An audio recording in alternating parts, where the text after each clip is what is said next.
Ever notice how you can buy an iPhone online, but the best deal on a case is actually in the store? Or why some software is only sold as a package deal on a website?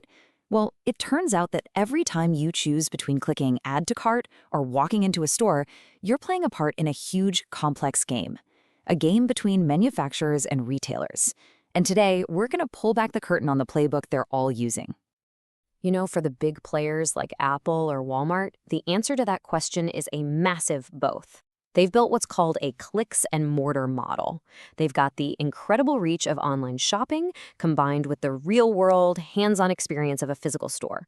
I mean, it sounds like the best of both worlds, right? Well, it's not quite that simple. When a company sells stuff on its own website and through a partner's retail store, it creates a super tricky situation.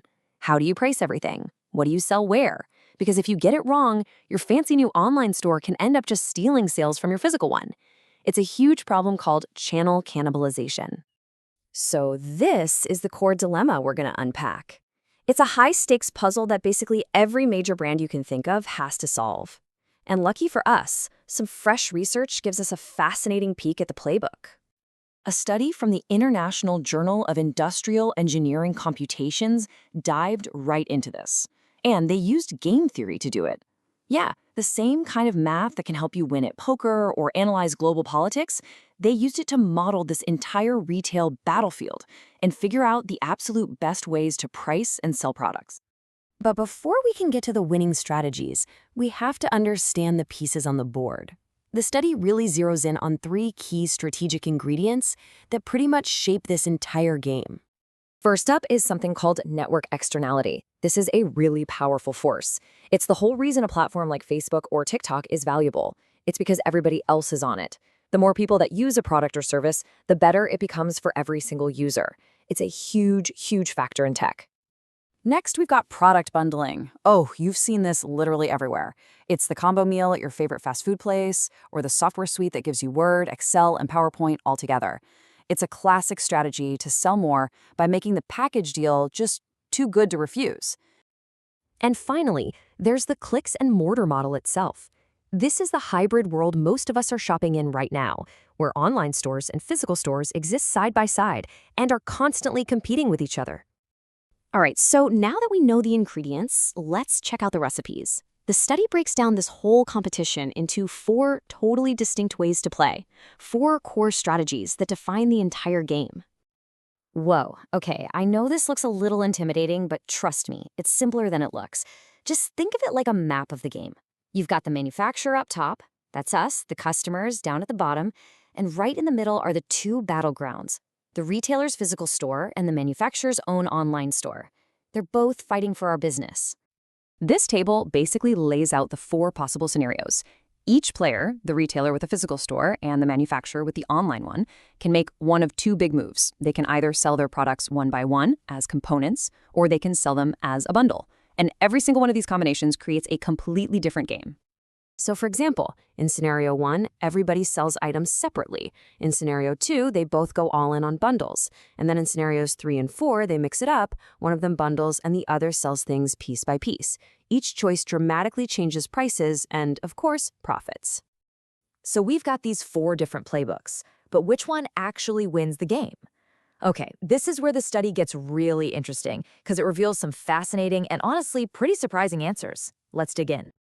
The first big takeaway, it's all about cost. Just adding an online store isn't an automatic win.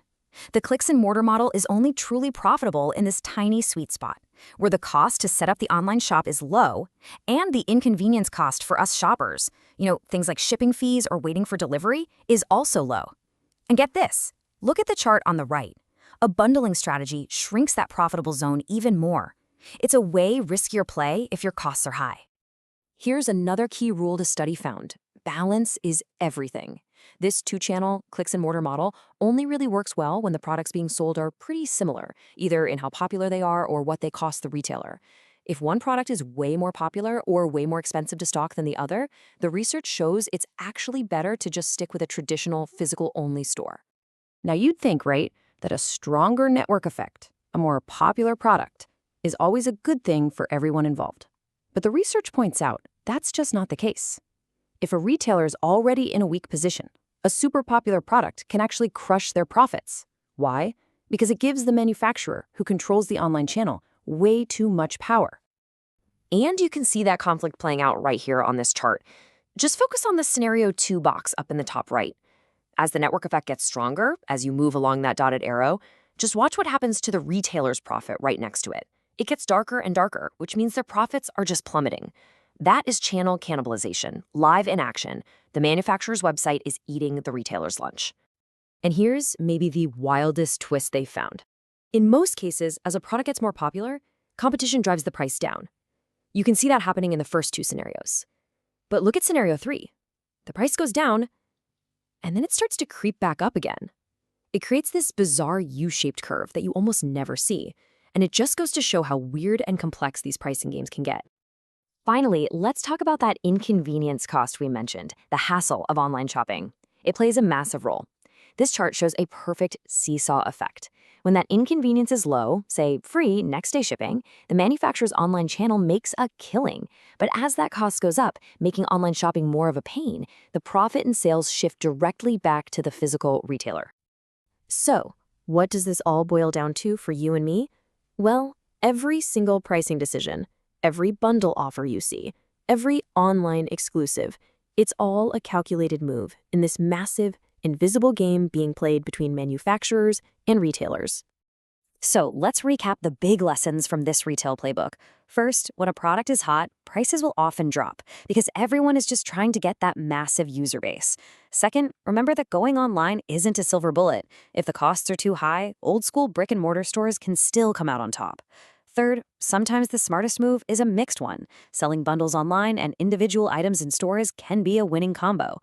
And finally, never forget that the manufacturer and the retailer are in a constant tug of war, and that tension shapes every single price tag you see. So the next time you're browsing online or walking down a store aisle, take a second look. Are they offering you a bundle or individual items? How do those online prices stack up to the in-store ones? Because now that you've seen the playbook, you might just be able to spot the strategy in action.